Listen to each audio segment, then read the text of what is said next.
I tell people going into the field that being a psychiatrist or mental health professional is the most amazing job you can have. And these are just some quotes on prayer that I like. Anyway, being in my field is so wonderfully great because there's this strange thing that happens that people actually make appointments, wait a long time, even in some cases pay good money just to talk to me.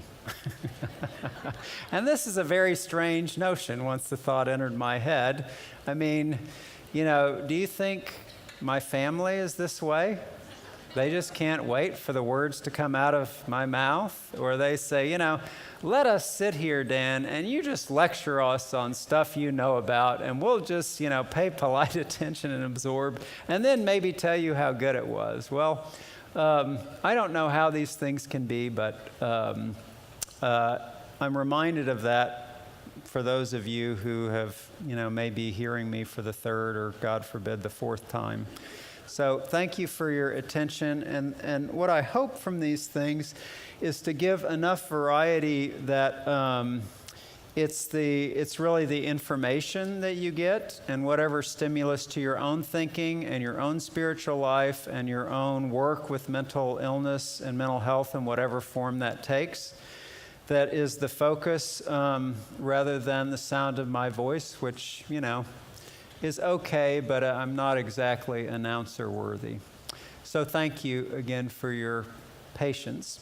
So I'm going to shift gears here and talk about prayer and talk about what's going on in prayer. And as you probably would imagine, this is part of my story personally. Otherwise, I wouldn't be so interested in this.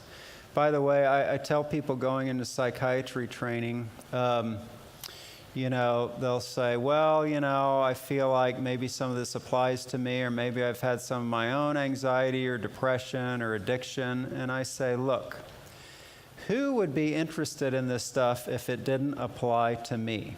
Why would I find it so fascinating to read and talk to people if it wasn't relevant to me at all?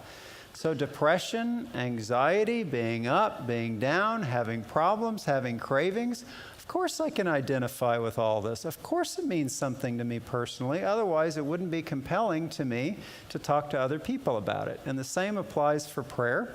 And I'll tell you a little bit about my personal journey. But I want to say, for starters, I feel like what I have to offer you is, once again, more geared to the brain science.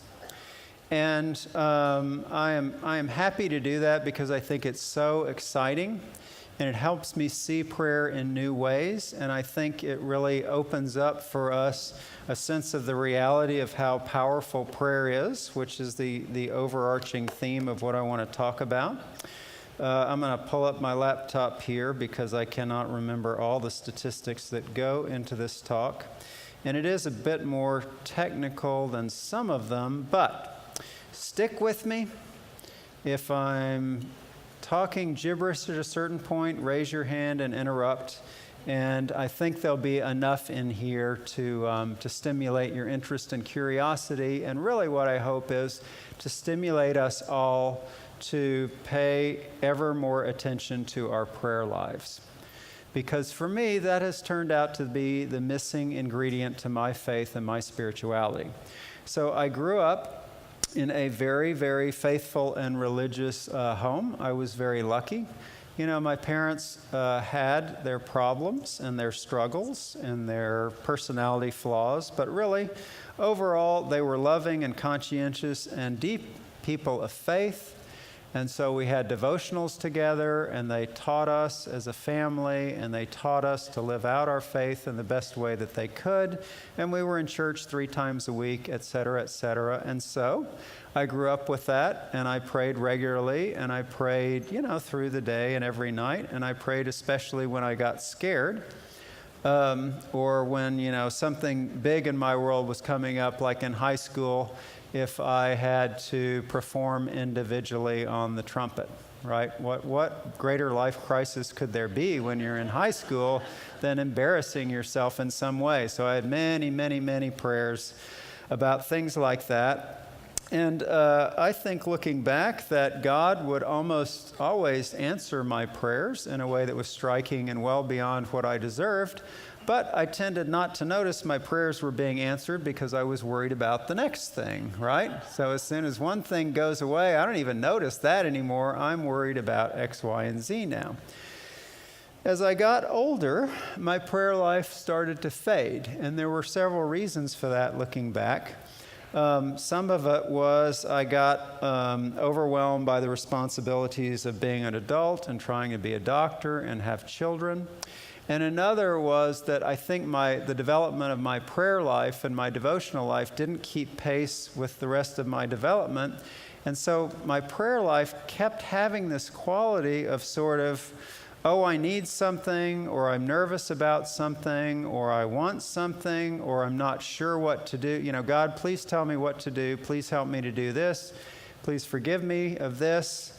You know, all good prayers, but what was happening was my prayer life was what I call episodic, meaning, you know, I would say a prayer and almost forget about it. Or I would pray on the way to school, and the minute, it almost became a running joke in my own mind, the minute my hand would hit the door to go into the school, that was all out of my mind, and I was in school mode, right? And I didn't think of these things until after I got out of school, and oops, you know, why wasn't I, you know, thinking about God and prayer and love and all that? And so it was like my prayer life was kind of its own thing separated off from everything else in life. And then I didn't have a sense of how my prayer life could sustain me and develop me and help me going forward over time. I just thought about the time I was saying a prayer, and is God going to listen and do what I want, most of all to help me overcome my sinfulness and be a better person and not reject me. But it was all kind of in that moment, instead of seeing how prayer can affect us as we develop over the course of a whole lifetime, and also how prayer can knit together everything we do. So part of my problem was, here we are on an island. I love this thought. I'm sorry, I know it's not novel for you to be on an island, but it's really cool to me. My prayer was these little islands in a great ocean of, I guess, secular life, and what I knew I wanted and needed was for the secular stuff to be the little islands in the midst of the ocean of God's love and the ocean of my prayer life and my life of faith. And I didn't know how to do that. And then finally, it was too monological. Now, if anybody knows what monological means, you're the only second person in the world, because according to my computer, monological is not a real word. I just made it up. But I couldn't think of another single word to express this, and all I mean is it was a monologue, right? Talking. I wanted God to talk back. Sometimes I would listen for a short amount of time, and I never heard anything. And so it was just like me talking and stream of consciousness, and you know, I may seem interesting at times when I have something to talk about, but I'm not that interesting when I'm just, you know, sort of rambling about my insecurities, and that's what it started to feel like after a while. And is that because, well, prayer is no good, or prayer is just a monologue, or prayer is just rambling? No. But I was at a sort of dead end in my spirituality, and so I, over time, felt more and more empty about my prayer life and less motivated and more distant from God in a personal way, and had to sort of relearn, or maybe learn for the first time, well, how can I build a life of prayer that doesn't fall into these same traps, that really bathes my life in connection to God and other people, and really allows me to develop as a spiritual person in the way God wants me to go. So that's what I'm going to be talking about, and that'll be the undertone for this scientific information, and I'll come back at the end about practically what was meaningful to me, and then open it up for discussion about what helps all of us, because I think if you feel like me, you always feel like a beginner in your prayer life. You don't feel like, man, I really know how to do this. I am good at this. So we need to help each other, and that part of that is I think we need to share our experiences in prayer. And so I want to do that as well as talk about the brain. But now, let me do a big data dump of scientific information that we have about prayer. And I'll say at the beginning that very little to nothing is proven about prayer. And the reason is there are not enough government entities and other foundations that want to put millions and millions of dollars into doing the repeated big good studies that you would need to establish scientific truths about prayer. And so what we have are a bunch of intriguing studies, but one study, I don't care what you hear in the news, one study proves nothing. It's like that saying, what is it, 2 swallows do not a summer make, or something like that. You have to have a bunch of studies over a long period of time to feel like anything is anywhere near proven, and we just don't have those for prayer, not because people aren't interested, but it's very expensive and time-consuming. Secondly, as I emphasize the physical part of prayer, I hope it's obvious, I'm not saying the physical part is the important part. I'm not saying what happens in prayer happens because the brain is the way it is. All I'm saying is, isn't it interesting to look at the human side of prayer and see what that can tell us and what we can make use of about our own prayer lives? And isn't it interesting that there is evidence that prayer affects our brain and our bodies and our minds, and we can look at the way it affects those things without saying that's the most important thing about prayer, because the most important thing about prayer is spiritual, and the connection in love between ourselves and God, and ourselves and all other people who are praying, and all the people that we're praying for and loving in that moment. And I'm not trying to say anything different from that. All right. Is anybody, I'm looking for gray hair, anybody old enough who watched enough TV that remembers that anti-drug commercial, "This is your brain," and they'd show an egg? And then this is your brain on, thank you, I feel a little less old today. Oh, bless you all. This is your brain on drugs, and then they fry the egg in the pan. So I wanted to show the video, but I couldn't find that. But is this a lesson in neuroanatomy to you? I don't know, but somehow it was a memorable image. So I guess somebody did a good job with this commercial, because 20 years later, I remember it. Plus, the person talking about it sounded very young and confident, and it just sounded so believable that this was your brain on drugs. It fries your brain. So then there were takeoffs on that. This is your brain on art. You can see the little screen guy there. This is your brain on PowerPoint. It's all diagrammed and outlined. And so that made me think of, well, this is your brain on prayer. And this is an image from the Sistine Chapel that you probably heard about years ago, but it's now widely believed that Michelangelo, the artist, actually did create the shape of the brain, and they've got it down to a bunch of details that I won't get into, in terms of showing God creating us in the very image of God, and that we are fearfully and wonderfully made. And this human brain is the most remarkable, most wonderful, most complicated thing in the entire physical universe.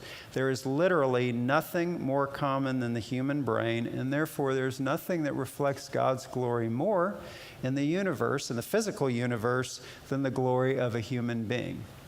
So that being said, why would we think in the first place that, oh, here's something we can look at scientifically? We cannot study God. God is spirit.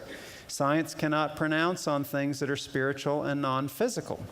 What science has learned to do, though, in the last, 25 years or so, is study some of the physical and mental effects of people's spiritual lives. And in this case, here is a list of benefits of being religious. Being religious in these studies just means people were considered very religious if they went to church once a week or more, or whatever their religious services were. But mostly these are studies of Christians, not all. Go to church once a week or more and endorse statements of faith of your religion, and that's it. You're considered very religious. So I bet all of you would be considered very religious, so rejoice and be glad, because people who are very religious, we have not that many studies of prayer. We have thousands of studies of religiousness and medicine. And so, look, better outcomes of major depression, less substance abuse, less suicide. People report greater levels of happiness and life satisfaction. Do you know people live longer? In one of the best studies, people lived an average of 7 years longer and in better health who were considered very religious, regardless of other variables. Less high blood pressure. Here's some cool ones. Less overall inflammation in your body. That's so important for our health, for diabetes, heart disease, depression. Less inflammation, lower levels of stress hormones, better immune function. Really amazing, jaw-dropping results that are very well, not everything on this list is totally proven, but thousands of studies now that show that being religious is related to better health. Why? Well, it's not believed that we're studying miracles here. We can't study scientifically God's decision-making process or God's hand at work. So the assumption is we are made to be in relationship with God and each other, and the more we can do that and go in that direction, the more we're doing what we're naturally made to do, and so the better our mental and physical health will be. Furthermore, in my field, there's been a big trend, almost a fad, to study meditation. I'm glad we're studying meditation. As I said in the last talk, there have been forms of Christian meditation that have been explicitly talked about for, at least 1,700 years, and really, I think, back into Old Testament times. But the excitement here amongst lots of people in the mental health professions is for Eastern forms of meditation. And so there is a lot of money and excitement and a lot more studies on meditation and health than on prayer and health. And you can see very impressive results, like even this one grabs my attention at age 53.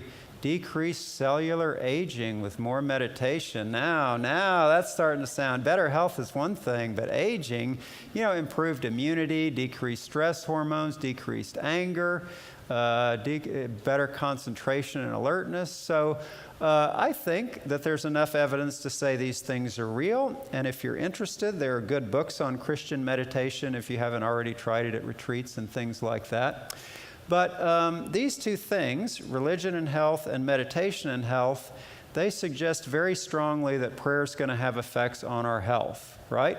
Prayer is part of being religious, always has been, and prayer is very close to meditation in so many ways. In fact, there are meditative forms of prayer where you're doing both, or I couldn't tell you whether it's more meditation or prayer. That Christians have been practicing for many, many, many generations. So why wouldn't prayer have its own list of physical effects and mental benefits? So that's what we'll look at. All right, first of all, prayer and physical health. Cautioning you again, we have a smattering of studies. HIV and cancer, basically, people have noticed that when one gets a life-threatening disease that we don't know if we can totally cure, a lot of people point themselves or orient themselves toward prayer. So it's reasonable enough to say, well, are there effects of this that we can measure, at least not in terms of whether you're connected with God, but spiritually? Do you feel more in tune? Are you coping better emotionally? Are you getting as depressed? Are you accepting your condition and taking action on treatment the way we would hope? Does prayer help any of those things? And there are a number of studies with HIV, but more with cancer, that say that prayer has some of those benefits. A little bit of suggestion in a couple of studies that people's outcomes may be better. Why? Is it purely from prayer and better outcomes, or is it somebody prays and they're more accepting and positive about their treatment, and so things go better? We don't know why. But prayer helps adjustment and helps perhaps outcomes in these illnesses. Chronic and acute pain. Basically, prayer helps us cope with pain. And there's some pretty good documentation about this. Some of it's in people with painful conditions like arthritis that go on and on. That's the hardest kind of pain to deal with by far.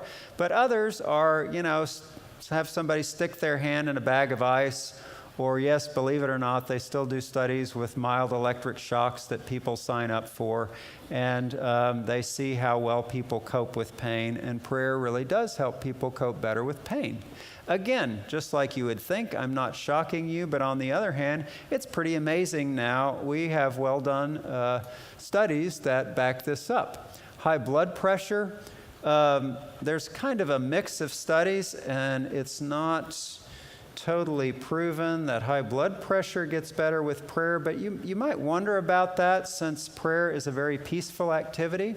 And if we do it on a regular basis, we're probably going to be more centered, more at peace, less stress.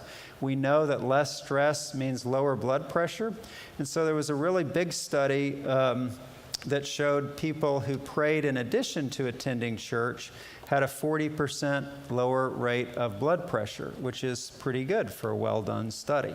Any medicine that gave you a 40% lower rate of high blood pressure would probably be a medicine doctors would like quite a bit. People seem to do better with open heart surgery. There's about 4 studies showing this. Not that everything goes perfectly, but people have less depression, less stress.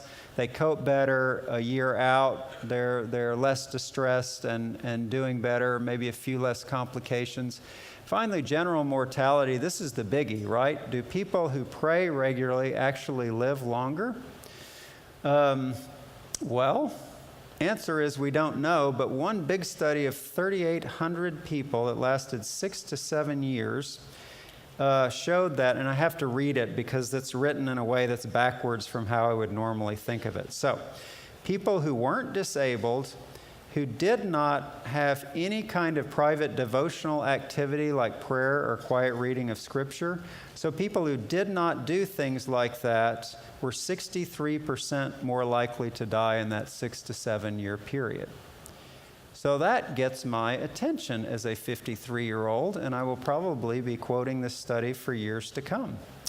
Interestingly, too, there are a couple of good studies that show they're not about prayer per se, but people in a state of religious struggle, people who feel like God has rejected me, God is punishing me, that's why I'm sick. There's something demonic here that I've opened myself up to. People in a state of religious struggle are actually, what's the statistic? 19 to 28% more likely to die in the next 2 years after a medical hospitalization. So just as it's probably very healing in its way to feel like you're a person of faith in touch with or in tune with God, it looks like it's pretty devastating physically to feel like you've been rejected by God. And so the work of pastors, the work of chaplains, the work of small groups, friends, fellow church members, to help people through those struggles actually can have a profound effect on how somebody does, even with their medical condition. A little more on prayer and mental health. Intuitively, we might think this makes more sense, and it does make some sense. Depression and anxiety.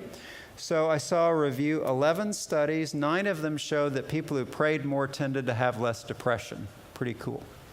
The most interesting one to me was a treatment study where they said, okay, we'll have people randomly assigned to 2 groups. One group, you won't get this treatment. This is a typical placebo study. You won't get the treatment.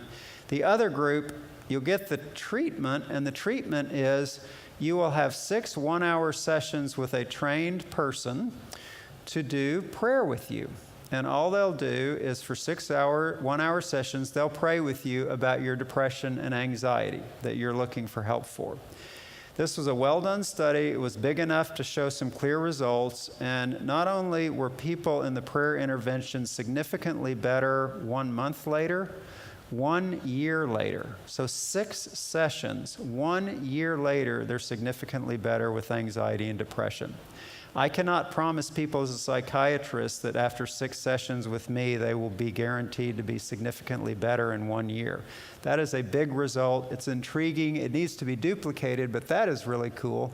So is the one about alcoholism. There's a pretty clear association that people who pray more have less problems with addiction. This doesn't mean that if you pray a lot, you won't have any problems with addiction. It just means, as we would think, prayer helps.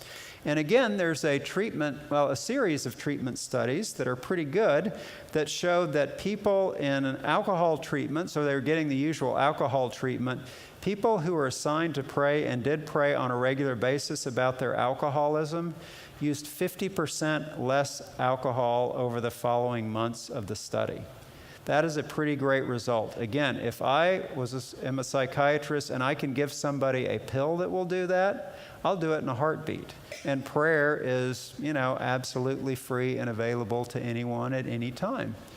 There are quite a few studies adding up, a lot of them are small, a couple of bigger ones, about prayer and people's overall level of mental health and then life satisfaction, like your level of happiness, your level of well-being, your level of adjustment. They actually have specific scales to look at this in relation to prayer. And it turns out that people who spend a lot more time in prayer actually overall report better life satisfaction and overall better mental health. This does not mean that if you pray regularly, you will have no problems and nothing will bother you. But it does mean, is prayer good for us on a mental level as well as a spiritual level? Well, I think we all already knew the answer, but we can actually see it in a number of studies, 12 to 14 studies if you put them all together. Doesn't mean it's proven, but it's very, very interesting. Okay, so finally, to my surprise, there have been a number of studies about prayer and people's relationships.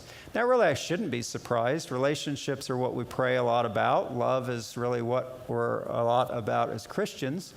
Prayer promotes forgiveness. Again, surprise, surprise, no, but it's really interesting if you can get the data to show up in a study. And it promotes forgiveness with friends as well as with one's romantic or marital partner. Conflict resolution. It turns out that the state of people's marriage appears to benefit when people pray regularly about their marriage. Now, we may assume that, well, doesn't everybody? But, again, think of me praying in the crisis and then forgetting about it the rest of the time. It turns out that you can not only show, if you take a bunch of people and say, well, how much do you pray for your marriage? You can show people who pray more tend to have better marital adjustment, better relationships. But you can also take people in marital therapy, which they've done in a couple of these studies, and assign one group to pray about the marriage and one group to have some placebo where they don't do that. And lo and behold, people who pray about marital conflicts going forward, their conflicts tend to do better, their relationships tend to do better. And these are well-done studies. So that's pretty cool. There's a study, there's just one, I didn't put it up here, about prayer being associated with higher levels of gratitude. Again, not surprising. My favorite study, it's really not a medical study, but I have to mention it. They took college students before an important exam, and they put them in a bunch of different groups and had them do different things. So one group was to pray about the exam. This was one session right before the exam, for a few hours before the exam. One group was to pray, one group was to take a nap, one group was to study, and one group was just to sit and think about whatever. And lo and behold, weirdly enough, the group that prayed did the best, even over studying and taking a nap. This is very interesting. It's one study. It doesn't prove anything. It would need to be replicated, but it's very, very interesting. Now, why would that be? Well, it could be that God answers prayers. We know that. It could also be that in addition to whatever God is doing, prayer may get people in a settled and focused and calm state, right? And it may put them in touch with a power greater than themselves, which is perhaps helpful for anxiety before a test and helpful for doing our best. So I find these studies all intriguing and all very suggestive about just how powerful prayer is. One thing I want to note in passing that I'll emphasize at the end too, when we're talking about prayer, it's very, very hard to do these studies. People pray so differently, and people pray in such different ways for different lengths of time. Some people pray very briefly, one-sentence prayers all through the day. Some people pray several times a day for a long time, or once a day for a long time, or even they're so busy in the week they don't have much formal time in prayer, but they pray a lot on the weekends. It's very hard to do, but I think when we're looking for physical effects and brain effects, not spiritual effects, but for physical effects, we need to look more and more and pay more and more attention to people who pray for longer periods of time more regularly. Why is that? Well, to me, it's like studying exercise. Okay, does exercise help your health? Well, if you were going to do a study on this, you might say to somebody, like they do in prayer, well, how many times do you exercise a day? Like, how many times do you pray a day? Oh, well, 4. Well, what? Well, I had to get up and run to the bathroom when I was watching TV. That's 1 time. I was late for class, so I ran in the parking lot. That's 2 times. Okay, we laugh because that's not the same effect as, going jogging for 20 minutes or working out at the gym for 45 minutes. Prayer, should we do short prayers? You bet. Should we do long prayers? You bet. And if we want to study long-term effects of prayer, I think we need to study people that are spending longer, more sustained periods of time in prayer, even though it's very hard to do, and it's very hard for most of us to do with our schedules and our temperaments. So that being said, let me talk about the head scan studies of what's going on in the brain, probably why you came to this talk, and why that would be helpful for people's health. All right, so if we bracket off the spiritual part, which we can't study scientifically, one reason prayer may be helpful is what I was talking about with test preparation. Prayer is settling. Prayer is generally calming. Yes, we can struggle in prayer, we can wrestle in prayer. Jesus sweated blood. But on the whole, we go to pray when we're stressed or in turmoil or in uncertainty, and we come out of it not feeling like we know everything, but feeling like there's some bigger picture, something greater than ourselves, and we feel typically a little more settled, a little more calm, a little more in tune. And could that help your physical and mental health? Yes. How do we know? Because relaxation, self-relaxation in many forms has been proven to reduce stress hormones, reduce body inflammation, reduce levels of emotional stress, be good for people's mood and anxiety level, be good for people's heart condition, their blood pressure. Self-relaxation, where you do whatever, sit there and breathe, or guided imagery, where you imagine a relaxing scene, or you sit there and you feel your body and you feel warmth and tingling coming into different parts of your body. This has been proven to be very powerful for health. So this may be an aspect of prayer that is powerful for health. So if we were looking for that, where in the brain would we be looking for evidence that self-relaxation is physically going on? And the answer is nothing that you can see in these pictures except down here. And so I'll show you what that is. So we have the cortex of the brain, which is this wrinkly part, right, which is over the whole surface of the brain. And this is what we use for most of our conscious thinking and processing. So right here, I'm going to show you a picture underneath the cortex. We have the only place in the brain, if you could magically see through or cut away the cortex that's on top here, underneath there's one place in the brain where there's cortex under the surface. There's a second layer of cortex, like a second layer of the cake. And this is called the insula. Here's a picture of an actual brain. Sorry, it's a little gross, but there you see normal brain, and somebody's dissected away to see the second layer underneath. And this is called the insula, which is Latin for island, because it's a little island of cortex inside the brain, and it's the only cortex that's inside the brain. And weirdly enough, this is the area. The cortex inside the brain is the cortex with which we feel the inside of our minds and bodies. Internal awareness, weirdly enough, the way we're put together is internal in the brain. Furthermore, by the way, things that are higher intellectually are actually higher up in the brain here, and things that are deeper emotionally are actually at deeper parts of the brain, farther away from the brain's surface. Why we're made this way and we talk this way, I don't know, but I think it's pretty cool. So, if we're becoming aware of our breathing or our body being warm and tingly or what's going on in our minds, we should have a lot of insular activation. I'm sorry the picture is small, but there's a green area highlighted here. And this is the insula looking down from the top of the brain. So this is from the side of the brain. Oops, sorry. And then this is from the top of the brain, and you can see this green over the insula, which means when people are becoming aware of their internal mental contents, their body and mind, and what's going on inside of us, this area of the brain lights up, and it's very common for that to happen in self-relaxation. So does it happen in prayer? And here's a study of, this was nuns recalling a mystical experience in prayer. And lo and behold, this says left insula, and there's a part lighting up here in the insula that would fit very well with prayer being self-relaxing. Now, do you need this to tell that prayer relaxes you? No, you already know if prayer relaxes you or not, but it's really cool to see that something is happening physiologically in the brain, because that means that probably other things are happening all over the body which are helpful to our mental and physical health. There's one other study I don't have a slide for that's more recent that shows the same thing, which is more insular activity when people pray. And that's more internal awareness, and that fits for me. I've wondered for a long time, all right, what is the feeling of prayer? What does it feel like when people pray? And I feel bad wasting people's time in treatment for something that I'm a little bit obsessed with, but I think part of what prayer feels like is it's an internal thing, right? We typically close our eyes, bow our heads, we feel something internally, a peacefulness or a quietness, or we seek God internally, or connection with others. And I think all of that goes along with this internal insular activation and self-relaxation. Also, though, prayer is meditation.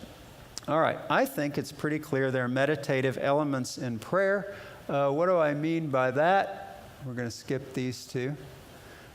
Nothing special, just in meditation, you focus on one thing and basically you don't do anything else, right? The main thing in meditation is don't do anything else. And then you find your mind wandering, your impulses to get up and do things, and you just don't do them. And so in prayer, sometimes we're walking, sometimes we're driving, sometimes we're going to sleep, but basically we're trying to focus on one thing and not do a bunch of other things at the same time, and I think that's a meditative experience. So, what do we see in meditation that may go along with better health and with better mental health and self-development? All right, stick with me here because this is the most complicated one, and I'll actually try to go through it fairly quickly. Basically, oh boy. The brain's really complicated, and I'm not saying I understand it either, but all right, so our evidence, well, what's happening when you meditate? Well, I am a kind of a simple person who likes to boil things down to the simplest elements, and I think when we're meditating, like I said, mainly is we're trying to keep our mind on whatever, like on God, and then we're not doing anything else. And the main thing, really, physically, is that we're not doing anything else. I'm not saying spiritually, but I'm saying physically. And so you would expect a lot of parts of the brain to go quiet in meditation, and that's exactly what they do. And why is that? Well, you have parts of the brain, like here's the visual area, this blue stuff here. Well, if your eyes are closed and you're not getting visual input, then that part of your brain is not very active. And here's hearing, this blue area where we hear. Hopefully you're in a quiet place, so that part of the brain isn't active. Here's touch and movement. Hopefully, if you're lying on bed or sitting down, you can feel that, but basically there's not a lot going on with touch either. So all these blue areas for different avenues of sensation calm down, and then what happens is the yellow areas start to calm down. Well, why is that? Well, first you have sensation, like here's my actual vision, and here is the part of the brain that lets me see anything. But guess what? We can see things and have no idea what they are, right? Sometimes you become aware after a deep sleep and you can't, you're seeing the room, but you can't organize where you are, say if you're in a strange place. And eventually it locks in so automatically that it's like, of course I know where I am. But there's a huge amount of brain processing, and that's in these yellow areas. So for vision, These yellow areas process all the visual stuff to tell me, well, is this face I'm looking at my wife's face? Or is it the face of someone I've never met before? Or is this a triangle I'm looking at, or a square, or an urban scene, or a country scene? Huge amount of processing in these yellow areas for vision. If you've got hearing here, you've got auditory processing here. You've got if you got touch here and position of objects in space, you've got all the processing for that. Here's some other processing about what I might want to do next with all this information. So then you take out the blue areas, they calm. The yellow areas calm because there's not much to process and there's not much to do. And finally, what you're left with is, well, two things. One is the emotional areas of the brain. These are green. So hopefully, well, sometimes we get emotional, right? But usually we're calming. So the green areas are calming down. All that leaves is these pink areas. Okay, I got through that part. All right, you're through the hardest part, so don't give up now. These pink areas are called multimodal processing areas. Don't bother to remember that. All it means is all the different senses and feelings and streams of information that we have come together in these pink areas. So these pink areas are where really high-level processing takes place, and we put together the whole picture of who I am, where I am, what my world is like, where I am in it, and what I need to do about it, and how I need to proceed. And basically, there's evidence, not proof, but evidence that in meditation, and then we'll talk about prayer, but in meditation, these pink areas are active. The rest of the brain is not that active. The pink areas are active because we're processing. We're not figuring it out like consciously, but this part of our brain is active. So we sit there and it feels like we're doing nothing, but then at the end of prayer or even meditation, we get up and we're more clear and we're more at peace and we know more of what we're supposed to do. How do we know that? We didn't figure it out. It came to us. All right, did it come to us from God? Yes, I think so. Could this be one of the ways God gave it to us? I think so. We honor God by slowing down in prayer, or maybe we do some Christian meditation, and we let these higher order processing parts of the brain process versus being so distracted and so locked in to the normal all action stuff and overstimulation stuff that we normally do. Okay, can we see this in meditation studies? Yes, we can see a lot of activity, a lot of red in the frontal lobes and the parietal lobes, the front and the sides. And then there's another study of meditation, frontal lobes, sides, parietal lobes. Those pink areas really light up in meditation with high level, high frequency, what's called gamma waves, saying that this part of the brain is doing an intense level of processing, even though we're not thinking about it all consciously so much. It's not an intellectual activity. It's a different kind of processing. And here we go, prayer. AA members praying in response to craving. Look where the brain lights up. The frontal lobe in the front of the brain and the parietal lobe in just those areas that are pink that I just showed you before. All right, so pink in the front, pink in the parietal lobe, pink back here, and then front, parietal lobe, and back here. This is the official back here of the brain called precuneus. All right. And there are some other studies that I won't go into because of time that say the same thing for prayer. Oh, this one's cool. This is not about prayer, but religious people in general have thicker cortex in this part of the brain, and it's kind of widely dispersed. This is an initial study. We don't know how this is going to pan out, but basically, your gray matter is actually thicker as a more religious person, and we have evidence that meditation can do some of that too, but the areas that are thicker, a lot of them, I'm not saying all of them because this is widely dispersed findings that we don't totally know how to categorize, but a lot of them are in pink, those pink areas that we do our highest level processing on, which I think makes sense. I mean, even going to church, what do? Mostly you sit there. You may feel guilty for sitting there, but this may be the one time in the week when life slows down, right? And you just sit there, and at first you're bored or irritated about being late in the traffic or irritated about the songs they're singing or the preacher. But finally, by the end of it, you've actually slowed down and calmed, and you feel pretty good leaving in a way that you didn't notice before. And it's not because you're going to lunch, although most of us are going to lunch, and we're happy about that. It's because a process has happened in which we are fearfully, wonderfully made, and we are made for all of these elements of worship, including slowing down and just being there. All right, we'll skip the fine print and go to prayer as relationship. This is what most of us think about when we think about prayer, when we think about our faith.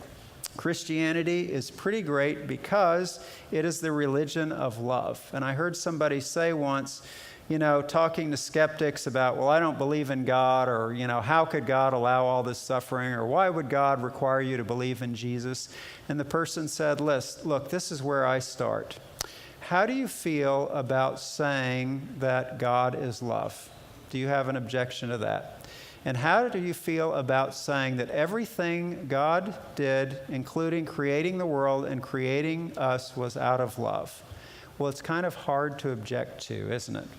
And it's hard to object to the idea that we're made for love, and there's good scientific studies that tell us now that when we're in good relationships, it's called secure attachment, social support, social connection.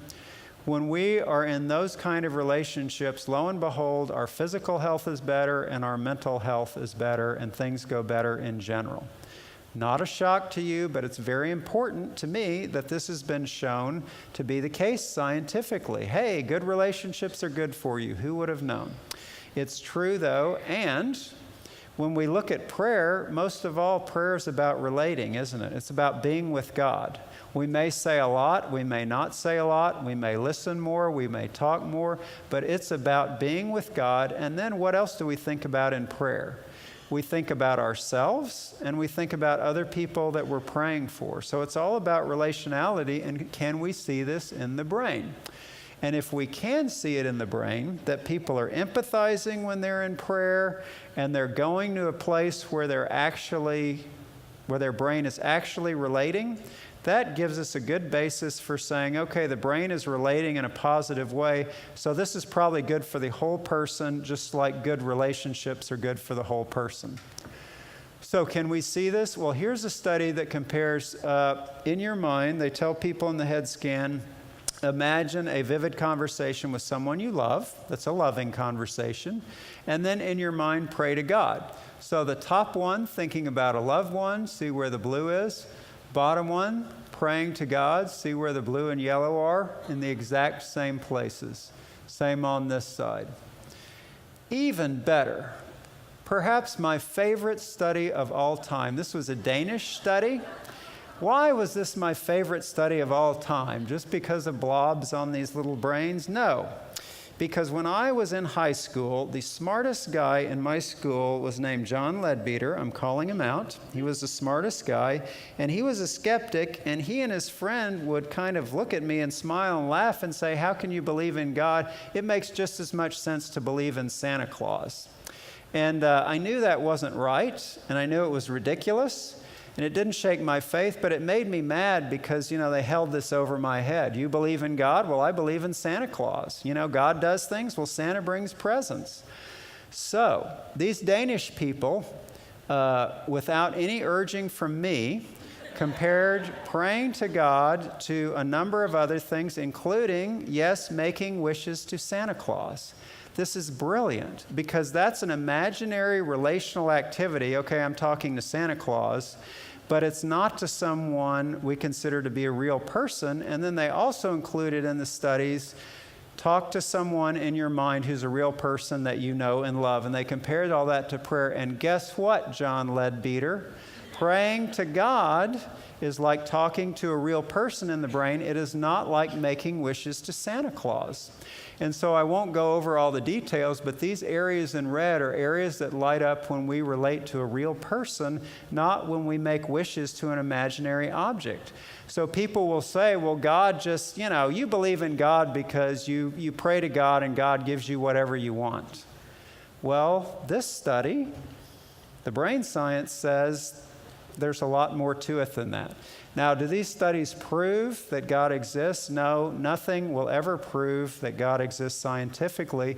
Do they fit with our faith? I would say they do in spades. And so beautifully enough, we have elements of relaxation, relationship, meditation that all go into prayer.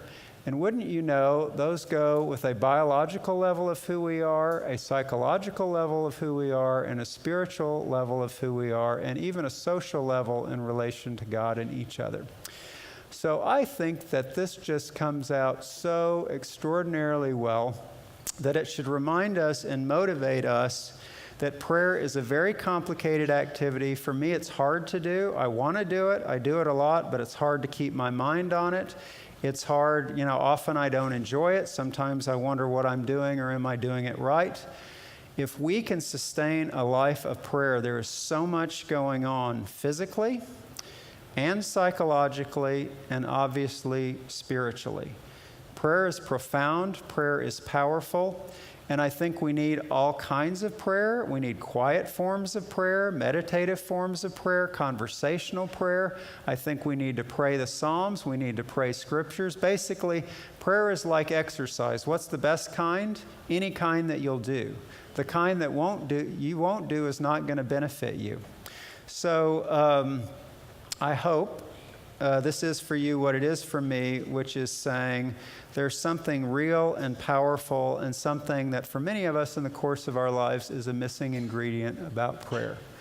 Oh, you have been so patient. You get gold mental health stars. See me afterwards. Thank you for being so patient. And we actually, as long as that was, we actually do have time for some discussion. So let's talk. And again, any thoughts or information you have or opinions or experiences that you want to share, I think would be interesting to all of us. So yeah, let's go ahead. And we'll use the microphone so everybody can hear.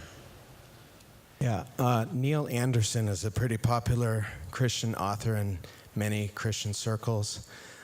He deals with bondages, the bondage breaker, and would you classify that as a different type of prayer, more of a spiritual warfare prayer? And have you noticed in your own practice that being effective?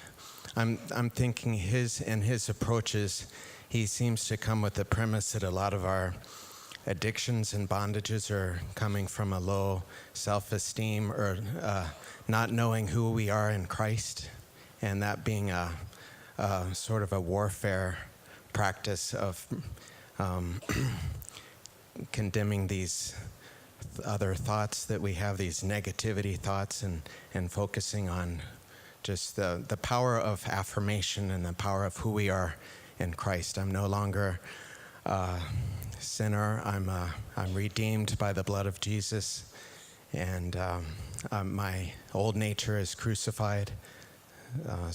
Yep. Just speaking those out seems to have a lot of power. And what do you have to say about that? Well, this is great because I've already learned something. So Neil Anderson. I'm familiar with the name. I've heard a little bit about what you're talking about, but I have not read the books. I don't know it in detail. So I am glad you brought this up because this will make people in the room, including myself, more curious about this. I agree with what you're saying about the method, including, prayer is so important because, when I try to pray, my mind wanders. Well, yes. But you know what? My mind wanders all the time, and when I'm praying, I'm finally aware of it, and then I'm also aware of all the negativity.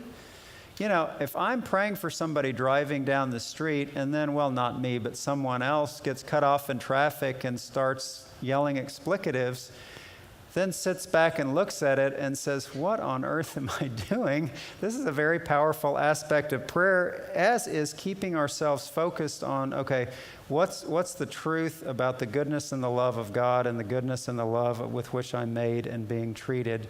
And so what you're saying makes sense to me, even though I don't know a lot about it. Thank you, Dr. Dan. Now, in terms of the different types of prayer, from meditative to conversational, do you have any cool tricks to engage the imagination with God? And That sounds very, Yeah.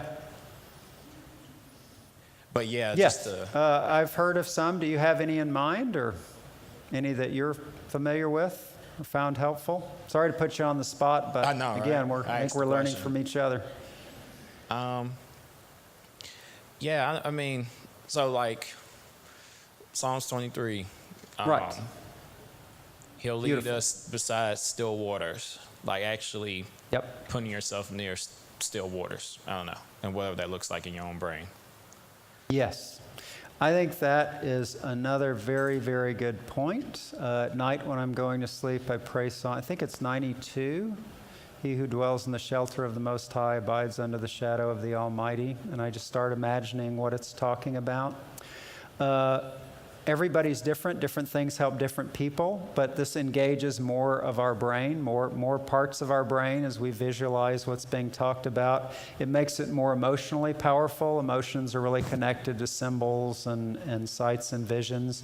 And there's a long tradition in our faith of people doing exactly what you're talking about with Scripture, including the Psalms, but also in the Gospels, of reading the Gospel and trying to visualize as clearly as you can what's being enacted there, and then putting yourself in it in some way, like you're saying with Psalm 23. So excellent thought, and I'm glad you brought it up because it didn't occur to me in connection with this talk. Thank you, Doctor. I was reading in a book from Dr. Daniel Amen Yes. that there's a part of your brain that connects to people in social levels. And he said that that is the same part of your brain that connects to God. And that's probably speaking in layman's terms. But I couldn't help but think that many of the people I've experienced who have had deep depression not only want to isolate and withdraw, but they often are not able to connect with God. Is there a connection there, and is there any advice you can give to help people reconnect with God in the midst of a deep, dark despair? Yes. All right. Another great point. And yes, and what you're quoting of Dr. Amen, I'm trying to present in some of the studies, same thing, same parts of the brain relating to people, relating to God. Doesn't mean it's all the same, but yeah, substantially same parts of the brain. So when we're depressed, what you're saying makes perfect sense to me intuitively, because we get isolated in depression. Well, we don't feel like doing things, but also we feel cut off, right? People do go out and do things, and then you go to a party or you get together with friends or you go to church and you feel even more empty and even more lonely inside, right? So it is a profound disconnection that's profoundly painful that happens to people in depression, and they don't want it, but wherever they turn, they don't feel that sense of warmth and connection. I think what you have is a brilliant idea for some brain studies of that aspect of depression, but I have not seen any. But I'm actually going to look for it after this. And then also, in terms of dealing with it practically, what I would say is what we say in general in depression. Depression is a pair of very dark sunglasses that you're not able to take off. So everywhere you look, things will look dark. No matter what you look at, they're so dark that you can look at the sun and you won't see light. And so what we do in depression takes a lot of mental willpower and labor, but we say, okay, you know what? I can't believe what I see. I can't believe what my own mental eyes are telling me. So it looks dark, it looks hopeless, it's totally convincing. Don't try to argue anybody out of it. Just say, look, don't draw any conclusions while you're really depressed.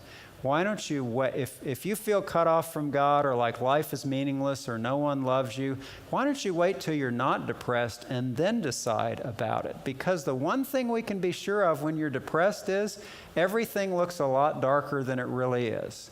I can't argue with you about what mix of good and bad is in your life, but I guarantee you if you're depressed, it all looks very dark. So let's wait till you get that pair of sunglasses off. And that, to me, it applies to God too, right? God loves us intensely, even when, and especially when, we don't feel it and don't experience it. So when a little kid's playing in the room and mom goes out of the room, mom still loves the kid and is in the kid's life even though the kid gets scared. And we do this with God, of course, but it's the same mental discipline, which is very, very hard to do, which is to say, okay, I'm not going to believe what I feel. That is depression talking. That is not reality talking, and I'll decide about reality once I'm out of depression. Hi. Well, I really wanted to address what the person talked about, spiritual warfare and different types of prayer. And what I think is important is lately, over the course of this whole workshop, God has been saying, pray unceasingly. And what you said about we were made to pray. We weren't really made for anything else. And so it makes sense we do better praying. So my interest is kind of in resilience, because what I see that changes things for people is a sense of resilience. And that really determines how well we do. And can you address prayer and resilience, which is a different approach? This would be another brilliant study. If I were a billionaire, some people would get funding today based on this. Regrettably, I am not. There should be studies on this. There are some studies on prayer and attachment. In other words, a secure, loving attachment to someone, which is very powerful. That relates in my mind because it's not the only source of resilience, but there's studies of resilience and kids growing up in really bad conditions, not much support. There are a number of factors that help them and make them resilient so that they do better in life, but a big one, in my mind, the biggest one is if there's one person in your life, doesn't have to be even a mom or dad, somebody, a coach, a teacher, a neighbor, who cares about you and loves you and helps you in a sustained way is incredibly powerful. People can use that one relationship to be very resilient in the face of a lot of adversity. Well, what if that one relationship is with God? I know I'm talking psychologically here. Of course it is with God. But what if that's the mechanism for some people's resilience? And so I think that would be a brilliant thing, and I'm going to keep my eyes open for that too. So thank you so much for your time and your incredible patience and for spending this time together. And may you all be blessed for what you do.